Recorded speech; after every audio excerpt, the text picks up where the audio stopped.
Hey everybody, it's Angie from Trips with Angie, and I am here in Vancouver, British Columbia, just outside Canada Place, getting ready to board the Holland America Koningsdam for a 7-night round-trip Vancouver adventure, and I'm going to take you through the boarding process. So first, I want to make sure you have what you need to board. So that means you've printed your boarding pass, or you've downloaded the Holland America Navigator app, where you can check in and get your boarding pass there, that you have your luggage tags for the luggage you're going to leave with the porters, that you have your Arrive Can QR code and your Verify QR codes. Now, if you don't know what I'm talking about with Arrive Can or Verify, I will put links to my videos on how to fill those out at the end of this video, because you're definitely going to need those. And then if you are flying back to the United States after this cruise, you need a testing plan. Holland America recently announced they will not be providing tests for people headed back to the United States or to a country where a test is required. So make sure you have that testing plan in place so that you can get back to your home country. And now we're getting ready to get on board. Okay, it is just about 1 o'clock and I am on board the Koningsdam. We left the Fairmont waterfront about 11:40 a.m. and we went underground down through the food court and then back up into Pan Pacific. If you do that, just know that you will have to navigate 4 stairs and take your luggage up an escalator. So just keep that in mind as you navigate heading under the street through the food court from the Fairmont to the Pan Pacific in Canada Place. Now, if you're being dropped off by car and you're sailing on Holland America, and Holland America is in the west berth, you'll have your luggage drop off on P2. Then you'll need to continue in your car or cab or Uber up to CS or cruise ship level to start the check-in process. So here is the check-in process. So the first step is baggage drop off.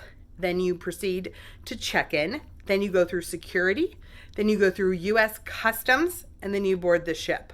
So in terms of dropping off your luggage, we entered the Pan Pacific on the lobby level.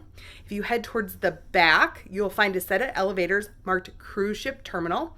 We took that set of elevators down to CS, where they notified us that we would need to go to P2 to drop off our luggage. So we went down to P2, dropped off our luggage, and then took the elevator back up to CS.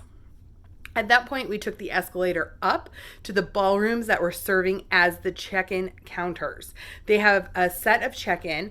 The quickest, most expedited is for those guests that have filled out Verify. So you'll definitely want to check out my video on how to use Verify to register your Holland America cruise. So that was super fast. We went in, they checked our Verify. We got a check mark on our printed boarding pass, or they gave us a little orange piece of paper for those who use their digital boarding pass. We then went to Holland America check-in, where they took our photo and then headed out. There was also priority check-in if you have a suite or your Mariner status awards you priority check-in, and then there was a general check-in area. Then we walked outside to take the escalator down. It was raining a little bit. There was a slight portion that was not covered.